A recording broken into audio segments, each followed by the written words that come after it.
Hi, this is Sejati Deshpal and I welcome you all again back to my YouTube channel और welcome if you are coming to this channel for the very first time। उम्मीद है कि आपकी Jain 2026 examination की तैयारी अच्छे से चल रही होगी और जैसे मैंने आपको लास्ट वीडियो के अंदर बोला था that I am going to provide you list of most important concepts, most important topics for CA final audit for Jan 2026 examination. So इस वीडियो के अंदर हम बहुत कम टाइम के अंदर वही डिस्कशन करने वाले हैं। सबसे पहले मैं शुरुआत करने से पहले ये बोलूंगी कि देखो ये मोस्ट इंपोर्टेंट टॉपिक की लिस्ट है, बट इसका मतलब ये नहीं कि आपको सिर्फ इतना पढ़ना है। अगर आप मेरे साथ पहले से जुड़े हुए हो तो आपको ये पता भी होगा कि मैं कोई भी चीज कट शॉर्ट कभी कराती ही नहीं हूं। I do not believe in selective study at all, right. In fact अगर आप मेरा मटेरियल भी देखोगे तो वो 100% कंप्लीट है in every which ever way. But ये कहने के बावजूद भी आपको भी पता है और मुझे भी पता है कि सीए फाइनल ऑडिट का सिलेबस बहुत वास्ट है और हमें एक अप्रोच के साथ ही सब्जेक्ट के साथ आगे बढ़ना पड़ेगा। तो कुछ ऐसी चीजें हैं, डेफिनेटली ऐसी चीजें हैं आपके सिलेबस में जो इंपॉर्टेंट है in comparison to other things, other topics. तो जब भी आप पढ़ाई करोगे, जितना भी कंसेप्ट अभी मैं आपको बता रही हूं, अगर आप उनमें से कोई भी चीज छोड़ने का सोचते हो तो मत छोड़ना, ठीक है। आपको इनके ऊपर फोकस करना है। यस, कुछ ऐसे चैप्टर्स भी हैं जो मेजोरिटी ऑफ द बच्चा छोड़ के जाता है। मैं ऑन एन एवरेज बच्चे की बात करूं, जैसे बैंक ऑडिट हो गया, ड्यू डिलिजेंस वाला चैप्टर हो गया, ठीक है। और भी कुछ ऐसे चैप्टर्स हैं, एनबीएफसी भी कुछ बच्चे छोड़ना चाहते हैं, इंटरनल ऑडिट, ये जो लास्ट वाले कुछ चैप्टर है ना कोई तो चैप्टर आप छोड़ के ही जाते हो, इतना मुझे पता है।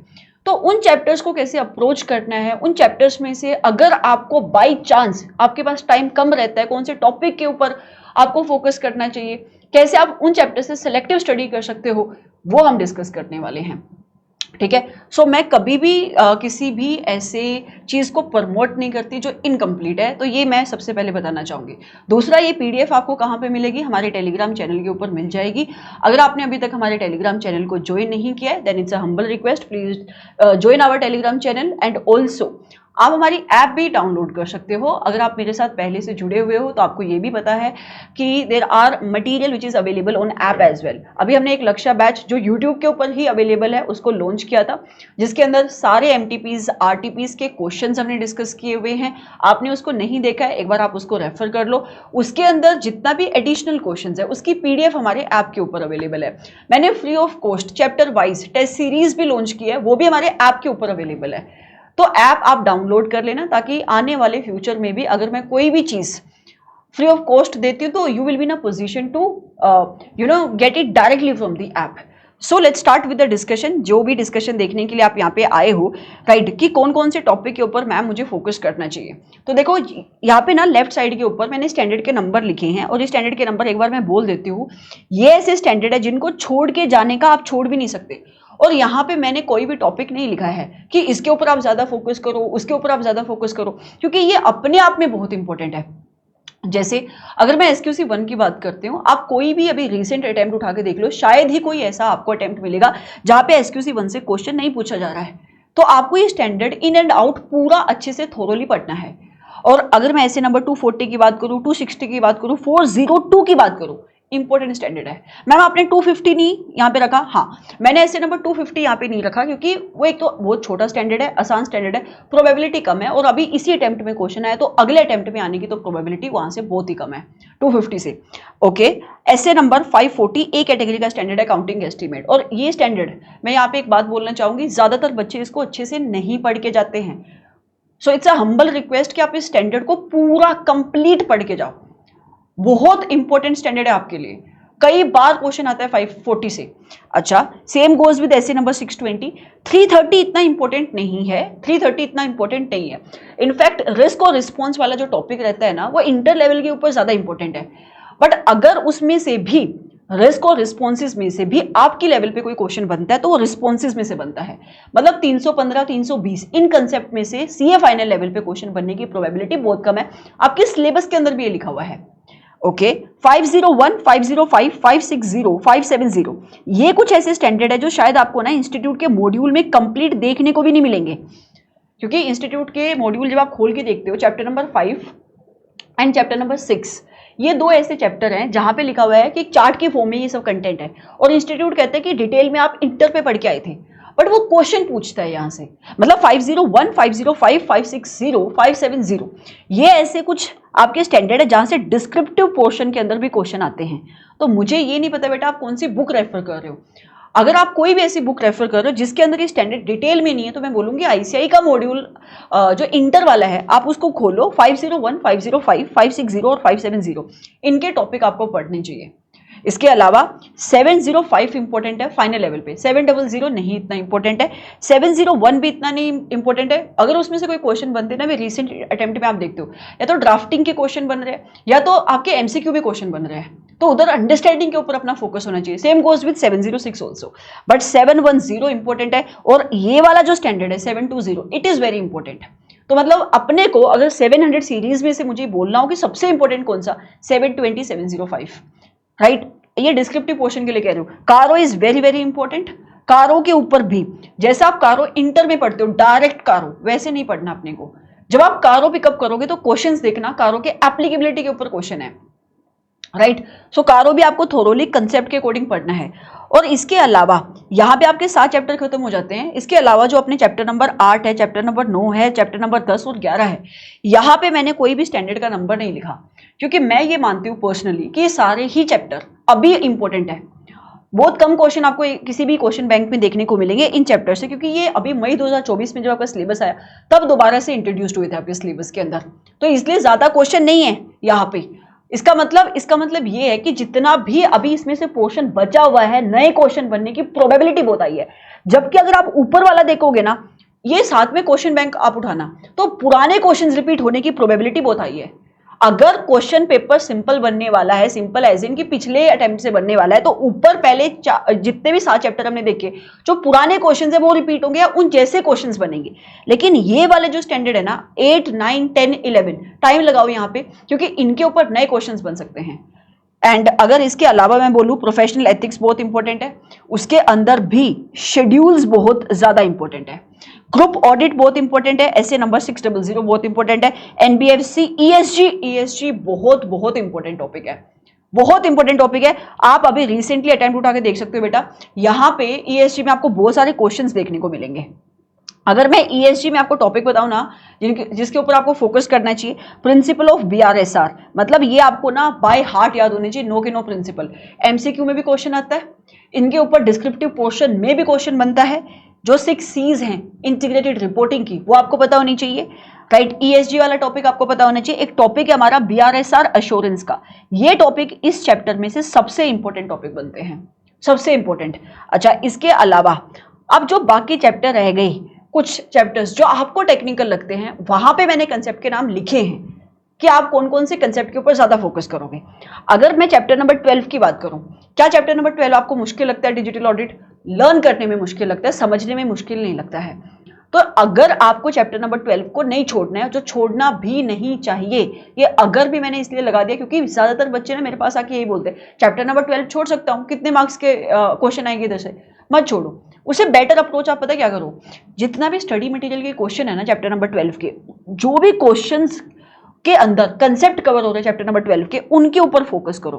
प्रोबेबिलिटी बहुत आई है कि वहीं से रिपीट होते हैं। मतलब मैं ये नहीं कह रही कि आप चैप्टर नंबर 12 में सिर्फ उतना करो, मैं ये कह रही हूं कि अगर तुम्हारे बैक ऑफ माइंड में ऐसा चल रहा है कि मैं छोड़ के जाऊंगा या कुछ आधा अधूरा पढ़ रहा हूं, इससे बेटर अप्रोच पता है क्या है, कि जितना भी स्टडी मटेरियल के टेस्ट और अंडरस्टैंडिंग के टेस्ट और नॉलेज के क्वेश्चंस है, अपने क्वेश्चन बैंक में ये इंक्लूडेड है पहले से, आप वो जाकर ना वो करो।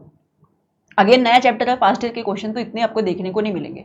आपको रियलाइज होगा काफी सारे कंसेप्ट, मतलब अराउंड 15-16 कंसेप्ट सिर्फ उन क्वेश्चंस के अंदर ही आपके कवर हो जाएंगे। और अगर मैं चैप्टर नंबर 14 की बात करूं बेटा, ये काफी अच्छी लिस्ट मैंने इधर बना के लिखी हुई है, मैं एक एक लिस्ट को तो नहीं पढ़ूंगी, ठीक है, but chapter number 14 bank audit अपने आप में एक अलग ही कहानी है। बच्चे पढ़ते हैं, ठीक है, कुछ चीजें जो एप्लीकेशन बेस्ड है, जैसे एनपीए क्लासिफिकेशन होगी, प्रोविजनिंग के नॉर्म्स होगी, वो आपको इजीली क्लिक हो जाते हैं। बट जितने भी लर्निंग वाले पॉइंट है, जो बार बार क्वेश्चन आते हैं, वो एक आधे आप लर्न कर लेते हो, बट ज्यादातर बच्चों को ज्यादातर पोर्शन इस चैप्टर का नहीं याद होता है, नहीं याद होता है। तो फिर मैं क्या करूं, आप ना आप पढ़ो सारा, बट आप कुछ इंपॉर्टेंट चीजों के ऊपर यहाँ पे फोकस कर सकते हो। जो कंसेप्ट मैंने यहाँ पे लिखे हुए हैं, आप एक बार इसको पढ़ लेना। मैं फिर से कह रही हूँ, मैं ये 1 by 1 नहीं पढ़ रही क्योंकि टाइम ज्यादा लगेगा, आपका टाइम वेस्ट होगा। आप इसको देखना, ये टॉपिक आपका ऊपर हेडिंग है और उसके नीचे बहुत सारे सब टॉपिक हैं। उस मेन हेडिंग में से कौन से सब टॉपिक के ऊपर आपको फोकस करना है, वो यहाँ पे लिखा हुआ है बैंक ऑडिट में, ठीक है। कभी भी छोड़ के जाने का आपको कोई कंसेप्ट नहीं सोचना चाहिए। इसके बाद अगर मैं नीचे बोलूँ ना, पीएसयू, इसमें भी सबसे इंपॉर्टेंट टॉपिक बेटा टाइप्स ऑफ कमिटी, जो 3 फाइनेंशियल कमिटी है वो, उसके ऊपर क्वेश्चन बनता है। एमसीक्यू में भी बहुत बार मैंने क्वेश्चन देखा है, और डिस्क्रिप्टिव पोर्शन के अंदर भी वो कमिटीज फंक्शन क्या करती है उसके ऊपर क्वेश्चन है। परफॉर्मेंस ऑडिट, उसके अंदर 3 चीजें, उसने इशू कौन सा एड्रेस करी, परफॉर्मेंस ऑडिट, क्या ऑडिट अप्रोच ऑडिटर को फॉलो करना चाहिए, और परफॉर्मेंस ऑडिट का मीनिंग, इसके ऊपर आपको फोकस करना है। कौन कौन से मैटर्स कॉम्प्रिहेंसिव ऑडिट के अंदर कवर होते हैं वो, प्रोप्राइटी ऑडिट का मतलब आपको मीनिंग एंड प्रिंसिपल। मोस्टली अगर आपको प्रोप्राइटी ऑडिट के ऊपर क्वेश्चन देखने को मिलेगा तो प्रिंसिपल लिखने को क्वेश्चन आता है, वो एप्लीकेशन बेस्ड क्वेश्चन भी हो सकता है, वो केस स्टडी बेस्ड क्वेश्चन भी हो सकता है। ठीक है, तो अपने को मीनिंग के ऊपर फोकस करना है एंड प्रिंसिपल्स। और बेटा अगर इंटरनल ऑडिट के जो मोस्ट इंपोर्टेंट टॉपिक है उसकी बात करें तो जो भी सेक्शन 138 वाला एप्लीकेबिलिटी वाला पार्ट है कि इंटरनल ऑडिट की रिक्वायरमेंट कौन कौन सी कंपनीज के ऊपर एप्लीकेबल होती है, बहुत अच्छे से उसको करना। डिस्क्रिप्टिव पोर्शन के ऊपर भी क्वेश्चन आता है, एमसीक्यू में भी क्वेश्चन बनता है। ऑडिटर कौन बन सकता है, इसके ऊपर भी मैंने कई बार क्वेश्चन देखे हैं। एंड स्कोप क्या है, देखो स्कोप जब आप पढ़ते हो ना इंटरनल ऑडिट का, अच्छा खासा लंबा टॉपिक है ना, कि एसेट को सेफगार्ड करना, जितने भी आपके रिसोर्सेज हैं उनको सही वे से यूटिलाइज आप कैसे करते हो या नहीं, ऑडिटर ये सारी चीजें चेक कर रहा है। मतलब ये सब कुछ इंटरनल ऑडिट के स्कोप के अंदर आता है। उसमें से भी जो सबसे इंपॉर्टेंट है ना स्कोप में, ये 2-3 पॉइंट है, ये इसके ऊपर आप फोकस करना है। एक ऑर्गेनाइजेशन स्ट्रक्चर और स्पेशली ये यूटिलाइजेशन ऑफ रिसोर्सेज। मैं कह रही हूँ इनके ऊपर अच्छे से फोकस करना, क्योंकि आप ना सब कुछ लर्न करते हो बट आधा अधूरा लर्न करते हो। स्पेशली जितना भी आपका पीछे वाले चैप्टर्स हैं, ये वाले इंटरनल ऑडिट हो गया, पीएसयू हो गया, या फिर आपका जो ये बैंक ऑडिट हो गया, इसमें से आप ना आधा अधूरा पढ़ते हो और जब क्वेश्चन आता है आप लिख ही नहीं पाते कभी भी कुछ भी। ठीक है, तो आप कम करो, अच्छा करो, और जो इंपॉर्टेंट है वो तो बहुत अच्छे से करो। अच्छा, अगर मैं आगे बात करूं, जितना भी इंटरनल ऑडिट रिपोर्ट वाला पोर्शन है ना, इंक्लूडिंग द फॉलोअप, फॉलोअप में क्या आता है कि एक्शन टेकन रिपोर्ट आपको एक बनानी पड़ती है, इसके ऊपर अपने को ज्यादा फोकस करना है। मतलब इसके ऊपर कई बार क्वेश्चन देखने को मिले हैं। ओके, इसके बाद बेटा अगर ड्यू डिलीजेंस की बात करोगे तो ड्यू डिलीजेंस में क्लासिफिकेशन ऑफ ड्यू डिलीजेंस एक क्वेश्चन बन सकता है। हिडन लायबिलिटी का एक क्वेश्चन बहुत बार आता है। ओवर वैल्यूएशन ऑफ एसेट का क्वेश्चन आता है। अगर रिपोर्टिंग के ऊपर क्वेश्चन बनता है, अगर चांसेस कम है तो कंटेंट के ऊपर क्वेश्चन बन सकता है कि ड्यू डिलीजेंस की रिपोर्ट के कंटेंट क्या होंगे। और इन्वेस्टिगेशन भी अच्छा खासा बड़ा चैप्टर है, तो ये कुछ कंसेप्ट है जो मैंने इन्वेस्टिगेशन के लिए लिखे हुए हैं। आप इसमें से सेलेक्टिव स्टडी अगर करने का सोच रहे हो, छोड़ने का सोच रहे हो, तो एटलीस्ट इतना तो करके जाना। छोड़ने का तब तक मत सोचना, कोई भी चैप्टर छोड़ने का तब तक मत सोचना जब तक है जान। मतलब जब तक तुम बिल्कुल ऐसे लास्ट स्टेज के ऊपर हो ना और तुम्हें लगता है कि अब तो टाइम है ही नहीं, अब तो कुछ ना कुछ तो छूटेगा, ऐसा होगा आपके साथ बहुत बार। क्योंकि सिर्फ ऑडिट नहीं पढ़ना है आपको, आपके ऊपर और भी सारी चीज़ों का प्रेशर होगा जब एग्जाम बहुत नज़दीक आ जाएंगे। अभी कहानी अलग है थोड़ी सी, है ना। तो अगर ऐसा होता है तो जस्ट प्लीज आप फिर भी पूरा मत छोड़ के जाना, फोकस ऑन दीज कंसेप्ट, और आधा अधूरा मत करना, ये कंसेप्ट के ऊपर आप फोकस करना। ऐसे ही फोरेंसिक अकाउंटिंग के मैंने यहाँ पे टॉपिक लिखे हुए हैं। अगेन मैं कहना चाहूंगी जितने भी टॉपिक यहाँ से पिकअप किए ना मैंने, वो क्वेश्चन आंसर्स के बेसिस के ऊपर पिकअप किए हैं लास्ट के चैप्टर्स में। और मैंने जानबूझ के स्टैंडर्ड का कोई भी कंसेप्ट नहीं लिखा है, ऐसा नहीं कि उसके अंदर भी कोई कंसेप्ट नहीं है, बट वो लिखने का पर्पस इस वजह से मुझे सही नहीं लगा क्योंकि वहाँ पे ऑलरेडी काफ़ी सारे क्वेश्चंस डोमेन के अंदर अवेलेबल है। आप क्वेश्चन बैंक के ऊपर फोकस करो, आपको ऑटोमेटिकली समझ में आ जाएगा यार मेरे कौन से इंपॉर्टेंट टॉपिक है जहाँ पे मुझे फोकस करना चाहिए। बट कभी भी सिलेक्टिव स्टडी करने के बारे में आप नहीं सोचना, इस वीडियो को एज अ रेफरेंस आप लेके जाना कि ये वाले टॉपिक तो मुझे अच्छे से फोकस करने हैं। ठीक है, फिर से ये वीडियो में जो भी PDF हमने यूज़ करी है आपको ये टेलीग्राम चैनल से मिल जाएगी। Use it as a reference. आपको स्मार्ट स्टडी करनी है, यस करनी पड़ती है, स्मार्टनेस भी आपको दिखानी पड़ेगी, बट हार्ड वर्क को कॉम्प्रोमाइज करके स्मार्ट वर्क आप नहीं कर सकते। ठीक है, आपको स्मार्टली ये सोचना है कि हार्ड वर्क कैसे स्मार्टली किया जा सकता है। Thank you so much for watching this video, have a great day. और उम्मीद है कि आपकी तैयारी अच्छे से होगी एंड ये वीडियो आपके लिए हेल्पफुल रही होगी। Thank you so much, bye bye.